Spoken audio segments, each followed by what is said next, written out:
எல்லாருக்கும் வணக்கங்க.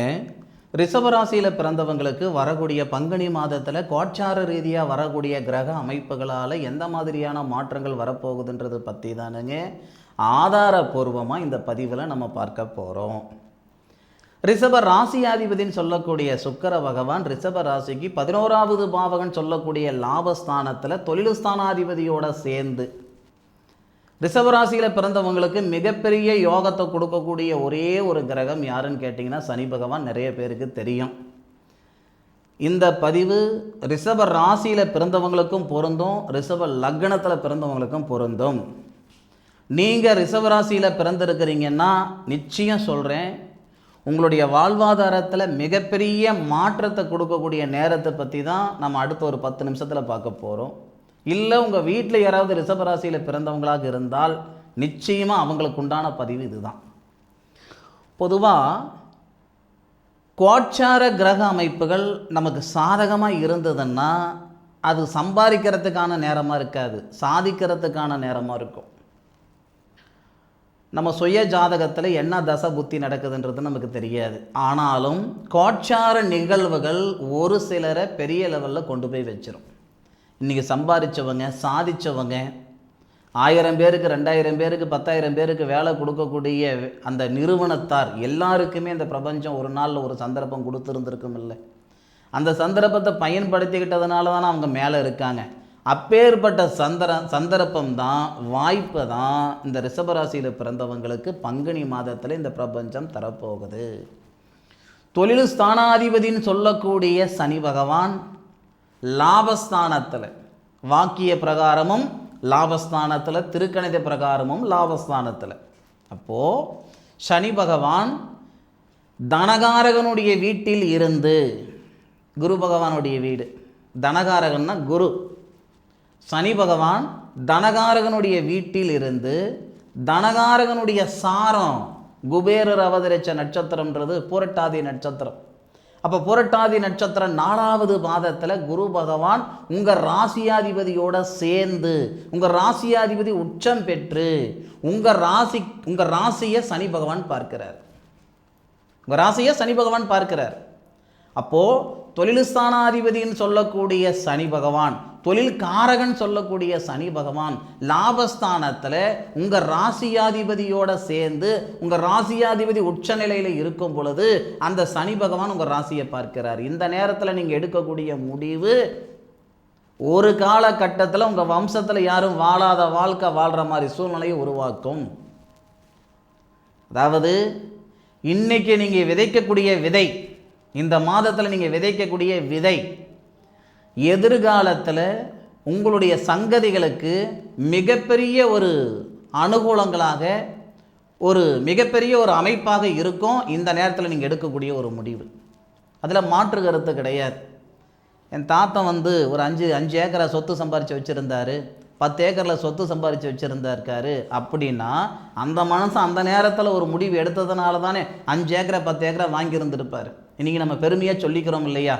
அந்த மாதிரி ரிஷபராசியில் பிறந்த ஆணாக இருந்தாலும் சரி, பெண்ணாக இருந்தாலும் சரி, இந்த நேரத்தில் சிந்தித்து செயல்பட்டால் உங்களுடைய சங்கதிகளுக்கு மிகப்பெரிய பொக்கிஷமான ஒரு சூழலை உருவாக்கி கொடுத்துருவீங்க. மாற்று கருத்து இல்லை. என்ன சார் இவ்வளோ ஆவேசமாக சொல்கிறீங்க? உண்மையா சார்? சாமி சத்தியமாக உண்மை, மாற்று கருத்து இல்லை. சரி, எத்தனை நாள் இது நடக்கும் அப்படின்னா, இன்றைக்கி நம்ம விதைக்கிறோம், விதைச்ச உடனே நம்ம பலன் எதிர்பார்த்துட போகிறதில்ல. 6 மாதம் 3 மாதம் விதைக்கிற விதையை பொறுத்து.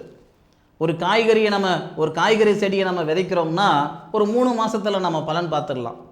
இதுவே ஒரு மரக்கன்று நம்ம நடுறோம்னா, தென்னங்கன்று நடுறோம்னா 4லேருந்து 5 வருஷத்தில் தான் நம்ம பலன் பார்க்க முடியும் இல்லையா? அந்த மாதிரி மரத்துக்கு அந்த மாதிரினா நம்ம போடக்கூடிய எஃபெக்ட், செய்யக்கூடிய தொழில் பங்குனி மாதம் 1ஆம் தேதியிலிருந்து 11 தேதிக்குள்ளார. சார் அதுக்கு மேற்கொண்டு நல்லா இல்லையா சார்? அது வேண்டாம்.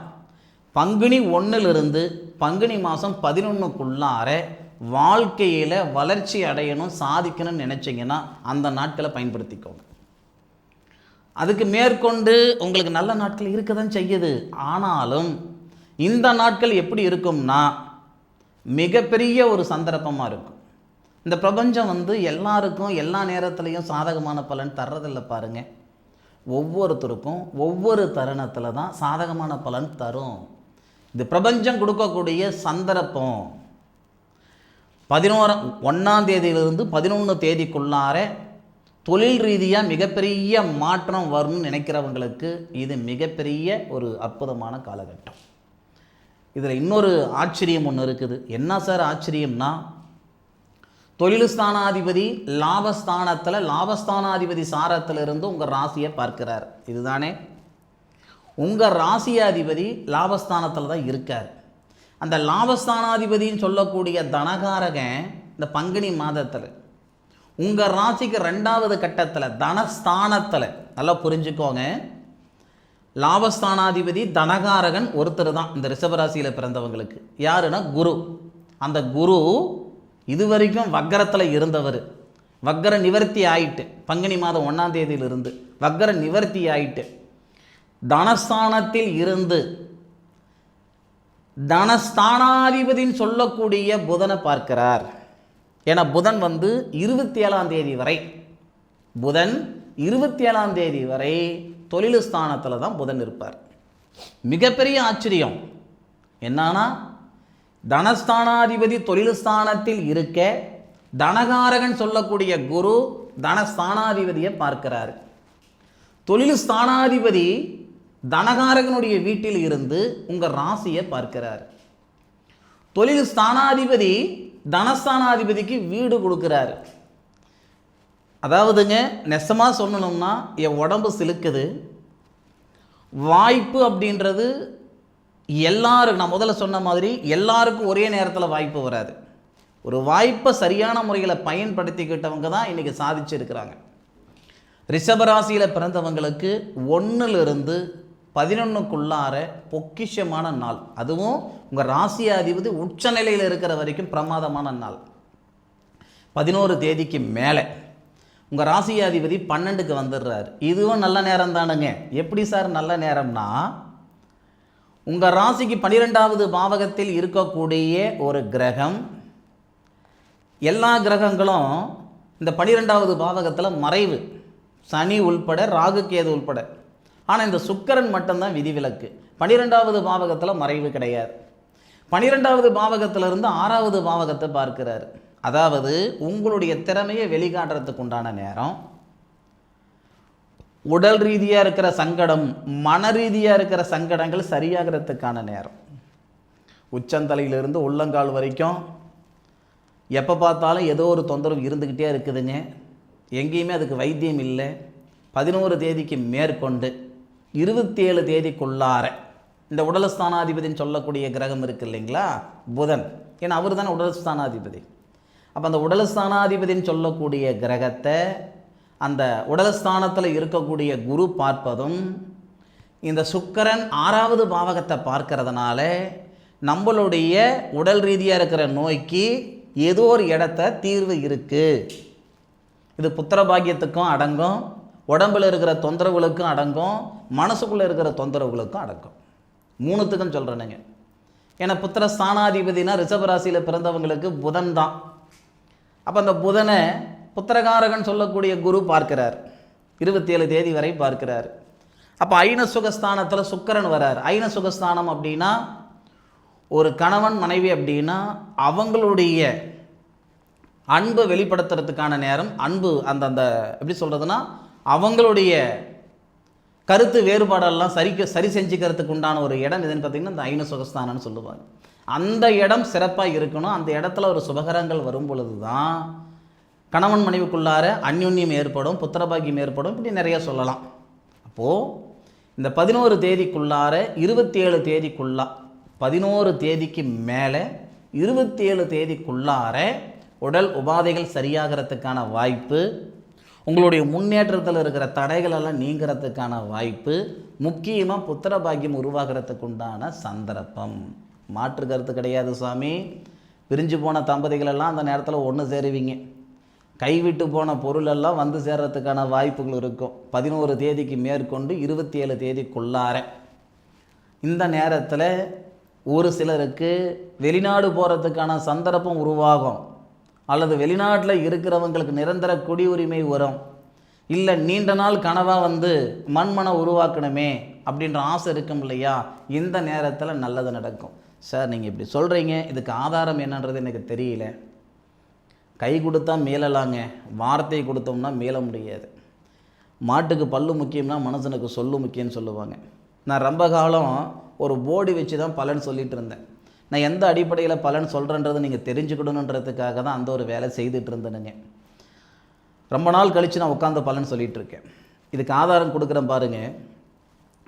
பொதுவாக இந்த மனை அப்படின்னா அதுக்கு உகந்த கிரகம் யாருன்னு கேட்டிங்கன்னா, அதுக்கு உகந்த கிரகம் இல்லை, அதுக்கு ஒரே ஒரு கிரகம் செவ்வாய் மட்டும்தான். செவ்வாய் உங்கள் ராசிக்கு 10வது பாவகன் சொல்லக்கூடிய தொழில் ஸ்தானத்தில் குரு பகவானுடைய பார்வையில் இருந்து உங்கள் ராசியை பார்க்கிறாருன்றது ஒரு புறம் இருக்கட்டும்.